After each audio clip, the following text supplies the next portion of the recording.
এর পক্ষে থাকা, সহযোগিতা করাটা ফরজ, আর এই ব্যাপারে সামান্য মতনৈক্য করা, পিছুটান দেওয়াটা হারাম। এখন আপনি চিন্তা করি, আমরা একটু চিন্তা করি, এই ফরজ দায়িত্বে আমরা আছি কিনা, এই ফরজ দায়িত্ব আমরা পালন করতেছি কিনা। নামাজ পড়া ফরজ আমরা জানি, তাও তো জানছি কোরআন থেকে না, কোন আয়াতের মাধ্যমে? ওয়া আকিমুস সালাতা ওয়া আতুজ যাকাত, এই আয়াতের মাধ্যমে নামাজ পড়াটা ফরজ আমরা জানছি। একটু চিন্তা করেন তো, যেই শব্দ দিয়ে, যে আমরের সিগা ব্যবহার করে আল্লাহ রাব্বুল আলামিন তার সালাতকে ফরজ করেছেন, এজন্য সালাতকে ফরজ হিসাবে জানি এবং মানি। দিন প্রতিষ্ঠার ব্যাপারে কোন শব্দটা আল্লাহ চয়েস করছেন? সেই একে আকিমু শব্দ, সেই একে আকিমু আমরের সিগা ব্যবহার করছেন। ওয়া আকিমুস সালাতা ওয়া আকিমুদ্দিন, কোনো পার্থক্য আছে? কোনো পার্থক্য নাই। তাইলে একটু চিন্তা করেন, এই দিন প্রতিষ্ঠার কাজে আমি আপনি আছি কিনা। নামাজ পড়া ফরজ, নামাজ অস্বীকার করলে কাফের। দিন প্রতিষ্ঠা করা ফরজ, দিন প্রতিষ্ঠার বিরোধিতা করলে কাফের। কোনো সন্দেহ আছে? কোনো সন্দেহ নাই। এখন এই দিন শব্দটার অর্থ কি, এটাও আমাদের একটু জানা দরকার। দিন এটা আরবি শব্দ। দেখেন এখানে একটা লোগো আছে, লোগোর নিচে লেখা আছে আকিমুদ্দিন। দিন, এই দিন শব্দের অর্থ কি? দিন শব্দের অর্থ কোরআনে কারিমে সূরা ফাতিহার মধ্যে আমরা দেখেছি মালিক ইয়াউমিদ্দিন, এই দিন শব্দ।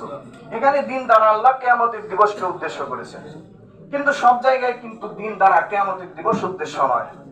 আল্লাহ তাআলা ইন্নাদ দীনা ইনদাল্লাহিল ইসলাম, এই যে এখানে যে দিন ব্যবহার করছেন, আকিমুদ্দিন, এখানে যে দিন ব্যবহার করছেন, এই দিন শব্দের অর্থ হলো জীবন ব্যবস্থা, শুধু ধর্মের মধ্যে সীমাবদ্ধ নয়। দেখেন, যদি আমরা দিনের অর্থ করি ধর্ম, তাহলে হিন্দু ধর্ম, বৌদ্ধ ধর্ম এবং অন্যান্য ধর্ম যে আছে, সেই ধর্মের সাথে আমার ধর্মটাও মিলে যায়। কিন্তু অন্যান্য ধর্মের মতো আমার ইসলাম কি একটা শুধু ধর্ম? দেখেন তো, হিন্দু ধর্ম যদি আপনি পালন করেন, হিন্দু ধর্ম পালন করতে কিছু মাত্র নিয়ম কানুন ফলো করলেই হিন্দু ধর্ম পালন হয়ে যায়। 12 মাসে 13 পূজা করবেন, আর সামান্য কিছু নিয়ম কানুন মানবেন, হিন্দু ধর্ম পালন হয়ে যাবে। খ্রিস্টান ধর্মের কিছু নিয়ম কানুন মানবেন, আপনার খ্রিস্টান ধর্ম পালন হয়ে যাবে। নাসারা ধর্ম কিছু নিয়ম কানুন মানবেন, নাসারা ধর্মটাও পালন হয়ে যাবে। কিন্তু আমার ইসলামের মধ্যে কি এইরকম সামান্য কিছু নিয়ম নীতিমালা আছে?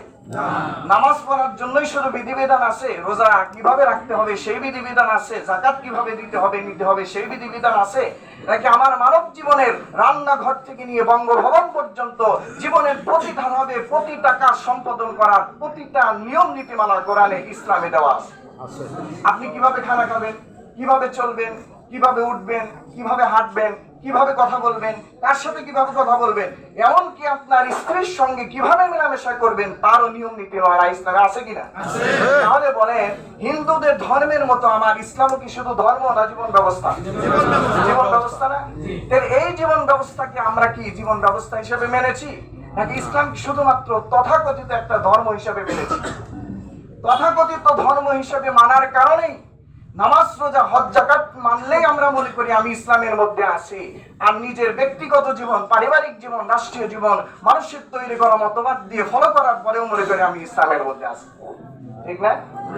কিন্তু আমার নামাজ, রোজা, হজ, যাকাত যেইভাবে করে ইসলামের নিয়ম নীতিমালায় মানতে হবে, আমার ব্যক্তি জীবন থেকে নিয়ে রাজনৈতিক জীবন, রাষ্ট্রীয় জীবন, সমস্ত কিছু পরিচালনার জন্য আমার ইসলামী নিয়ম নীতিমালাকে ফলো করতে হবে, কারণ ইসলাম হচ্ছে পূর্ণাঙ্গ জীবন ব্যবস্থা। এই যে প্রথম নাম্বার ভুল করছি, ইসলামকে আমরা শুধুমাত্র একটা ধর্ম হিসেবে গ্রহণ করছি। দ্বিতীয় নাম্বার আরেকটা ভুল করছি, তা হলো কোরআনকে শুধুমাত্র একটা ধর্মীয় কিতাব হিসাবে আমরা মেনে চলছি। দেখেন তো, যখন মানুষ মারা যায় তখন ছেলে গিয়া বলে যে হুজুর আমার বাবা মারা গেছে, 5টা ছাত্র দেন, একটা খতম করে দোয়া খায়ের করে দিন। এরপরে কারো পেটের ব্যথা বা কারো অসুবিধা হলে হুজুর একটু ফুফা দিয়ে দেন। এরপরে কেউ কোনো অসুবিধা হলে হুজুর একটু দোয়া করে দেন। এই কোরআন কি শুধুমাত্র একটা তাবিজের কিতাব, শুধুমাত্র খতমের জন্য আসছে, মসজিদের মধ্যে থাকার জন্য আসছে, না এই কোরআন দিয়ে আমার আপনার জীবনটা পরিচালনার জন্য আসছে?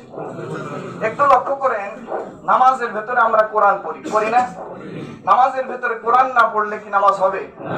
একটিবার লক্ষ্য করেন, রাসূল করিম সাল্লাল্লাহু আলাইহি ওয়াসাল্লাম এই কোরআনকে যেমন করে নামাজের ভেতরে তেলাওয়াত করছেন, এই কোরআনকে কি শুধু নামাজের তেলাওয়াতের মধ্যেই সীমাবদ্ধ রাখছেন, নাকি 10টা বছর যে মদিনা নামক রাষ্ট্র চালাইছেন কোরআনের নামাজের বাহিরে এই কোরআনের নিয়ম নীতিমালা অনুশাসনে মদিনা রাষ্ট্রটা চালাইছেন? চালান নাই। যেই কোরআনকে রাসূল নামাজের ভেতরে তেলাওয়াত করেছেন, সেই কোরআনের হুকুমত, সেই কোরআনের আইন দিয়ে আমার নবীজি মদিনার রাষ্ট্র চালাইছেন।